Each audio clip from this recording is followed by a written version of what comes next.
जय श्री कृष्णा। प्रिय दर्शकों, भाई और बहनों, अस्ट्रो चर्चा में आपका स्वागत है। मेरा आपको सादर नमस्कार। इस वीडियो में हम चर्चा करेंगे जो धनु लग्न के व्यक्ति अर्थात सजिटेरियस असेंडेंट है, उनका अप्रैल माह कैसा गुजरेगा उस पर एक संक्षिप्त पर चर्चा करेंगे। आप नए दर्शक हैं तो कैसे पता करेंगे कि आप धनु लग्न के व्यक्ति हैं अर्थात सजिटेरियस असेंडेंट हैं? तो आप अपना बर्थ डिटेल्स किसी अच्छे एस्ट्रो के सॉफ्टवेयर में डालें जो लग्न कुंडली बनकर आती है, जिसको D1 चार्ट भी कहते हैं। उसके प्रथम भाव में यदि 9 नंबर लिखा हुआ हो तो आप धनु लग्न के व्यक्ति हुए अर्थात सजिटेरियस असेंडेंट हुए। ये प्रथम भाव है, यहाँ 9 नंबर लिखा हुआ अर्थात ये धनु लग्न की कुंडली को इंडिकेट करता है।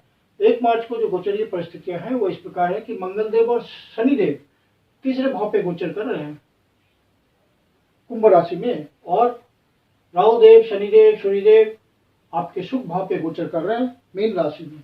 बृहस्पति देव और बुध देव पंचम भाव पे गोचर कर रहे हैं। ये 1 अप्रैल की परिस्थितियां हैं। और केतु देव सप्तम भाव पे गोचर कर रहे हैं। इस माह में 4 महत्वपूर्ण गोचरीय परिवर्तन होंगे। सूर्यदेव 13 तारीख को यहां से निकल करके आगे बढ़ेंगे, मेष राशि में जाएंगे। शुक्रदेव भी 24 तारीख को मेष राशि में जाएंगे। मंगल देव 23 अप्रैल को मीन राशि में प्रवेश करेंगे यहाँ से। और बुध देव जो कि वक्री अवस्था में चल रहे हैं 9 अप्रैल को ही मीन राशि में प्रवेश कर जाएंगे, अर्थात यहाँ से निकल करके चतुर्थ भाव पे गोचर करेंगे। आपके लग्नेश हुए बृहस्पति देव और वो पंचम भाव पे गोचर कर रहे हैं, तो ये एक अच्छी स्थिति है। केंद्र का पंचम भाव से संबंध बन रहा है। चूंकि बुधदेव लग्न भाव के स्वामी है तो आपका स्वास्थ्य, आपकी पर्सनालिटी, इन सब बातों को निर्धारित करते हैं गुरुदेव बृहस्पति। तो आपके लिए अच्छी स्थिति है। बृहस्पति देव का गोचर आपके लिए अच्छा है। पंचम भाव आपके पूर्व पुण्याज का होता है, आपके प्लानिंग का होता है, आपके विजडम का होता है, बुद्धि विवेक का होता है। तो बुधदेव बहुत ही शुभ ग्रह हैं, बेनिफिक ग्रह हैं, तो आपके लग्नेश हैं।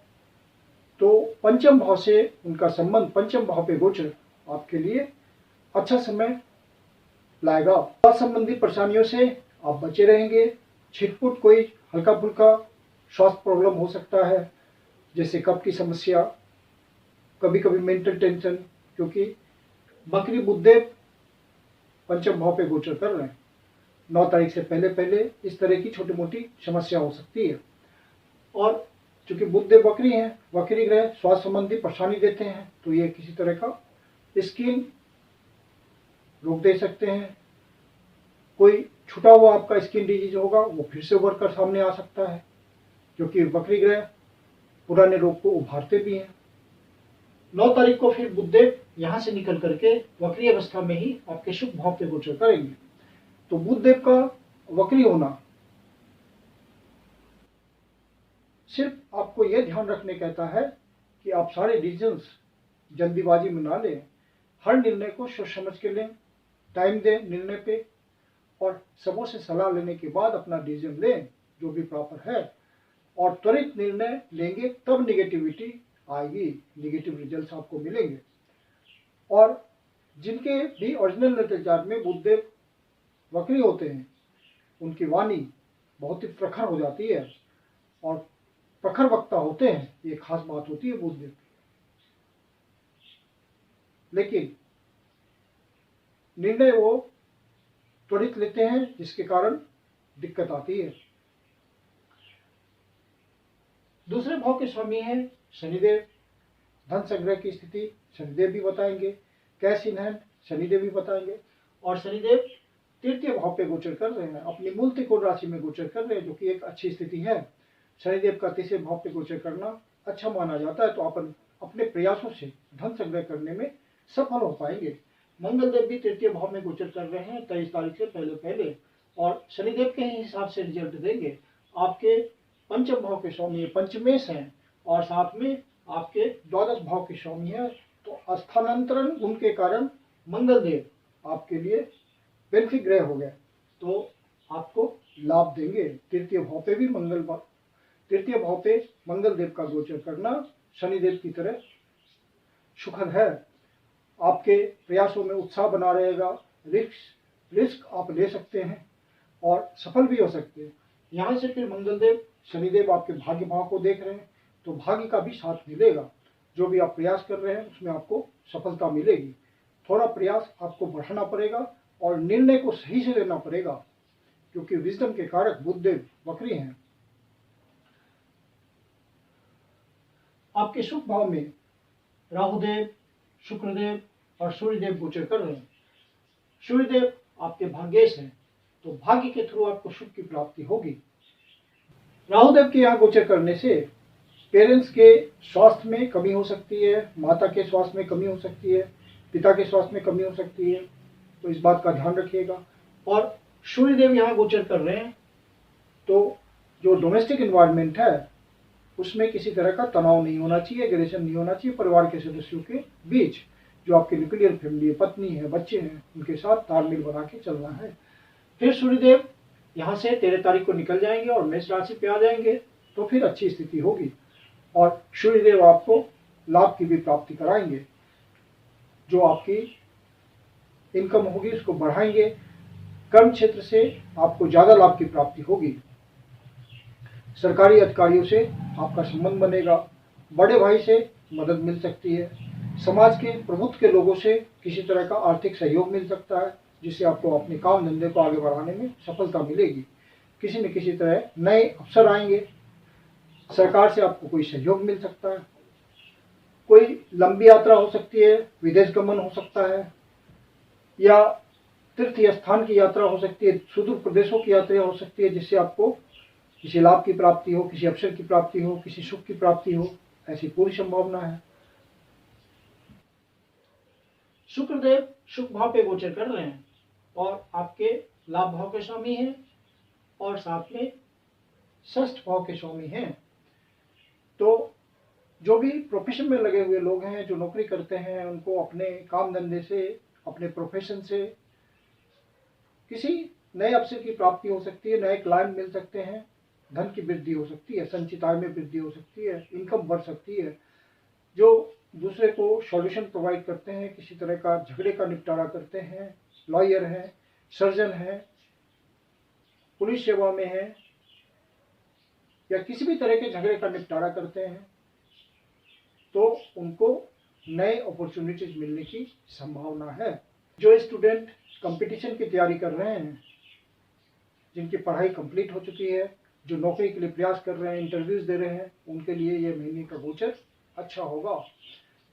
इंटरव्यूज में वो सफल हो सकते हैं, उनको नौकरी प्राप्त हो सकती है, और यदि आपके ओरिजिनल नेटल चार्ट के हिसाब से कोई पॉजिटिव टाइम होगा तो सरकारी नौकरी भी मिल सकती है।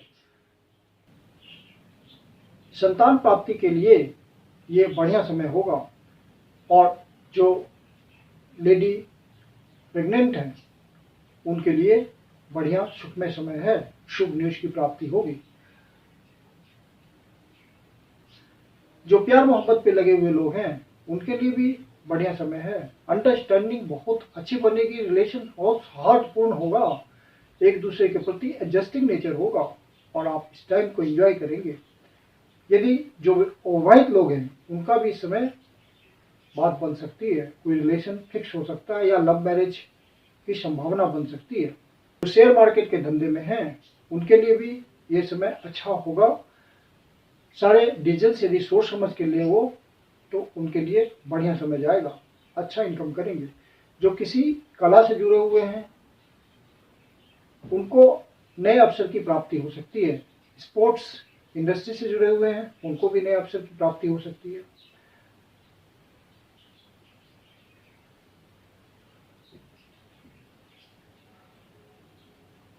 चौबीस तारीख को जब शुक्रदेव मेष राशि में आ जाएंगे और अपनी स्वराशि को देखेंगे तो ये एक अच्छी स्थिति होगी, क्योंकि लक्ष्मी स्थान पे शुक्रदेव का गोचर करना आपके लिए हेल्पफुल टाइम लाएगा।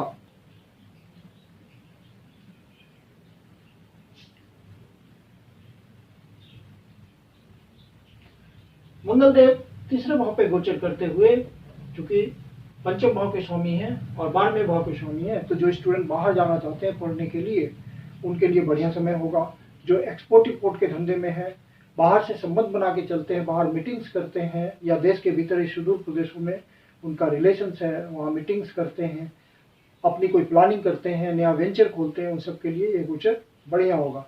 जो बिजनेसमैन है उनके लिए भी ये समय अच्छा गुजरेगा, नई प्लानिंग कर सकते हैं, लेकिन शर्त वही है कि विजडम को, निर्णय को हेस्टी नेचर के थ्रू नहीं करना है, पूरा टाइम लेना है।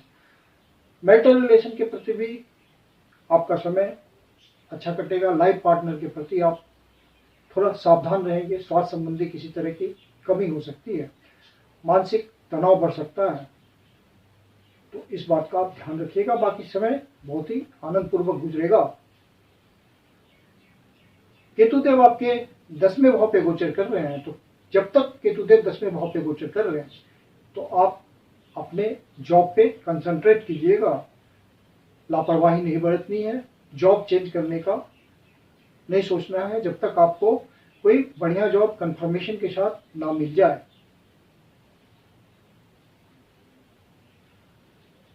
चंद्रदेव आपके अष्टमेश हैं और हर 2.25 दिन में उनका राशि परिवर्तन होता है, तो वो डिफरेंट भाव से गुजरते हुए अलग अलग रिजल्ट देते हैं, तो इसलिए उनको हम मासिक फल में इंक्लूड नहीं करते हैं। अब 11 और 12 तारीख को चंद्रदेव 6ठे भाव पे गोचर करेंगे, तो किसी तरह के वाद विवाद, किसी तरह की मानसिक परेशानी, किसी तरह का कोर्ट कचहरी का मामला, किसी तरह के अननेसेसरी आर्गूमेंट से बचिएगा।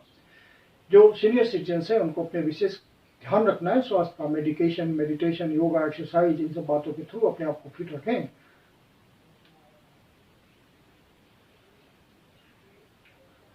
16 और 17 तारीख को चंद्रदेव 8वें भाव पे गोचर करेंगे, तो आपको किसी तरह का स्ट्रेस हो सकता है, किसी तरह का निगेटिव न्यूज मिल सकता है, तो ऐसा महसूस हो तो आप विष्णु सहस्त्रनाम का सहारा लीजिए, आपको फौरन राहत मिलेगी।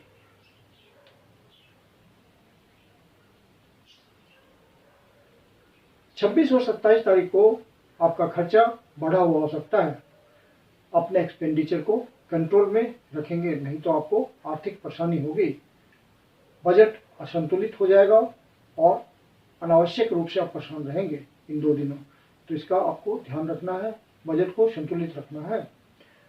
इस महीने का गोचर आपके लिए सुखद है, धन की दृष्टि से बहुत अच्छा है।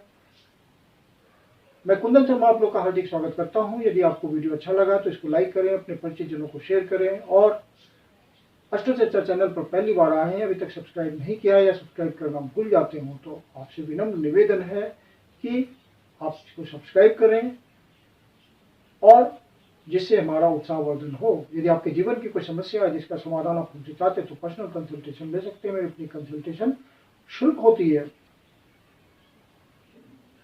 कंसल्टेशन के लिए आप बुकिंग कर सकते हैं। बुकिंग के लिए व्हाट्सएप नंबर है 9891644517। आप इस नंबर पर कॉल भी कर सकते हैं बुकिंग के लिए। धन्यवाद।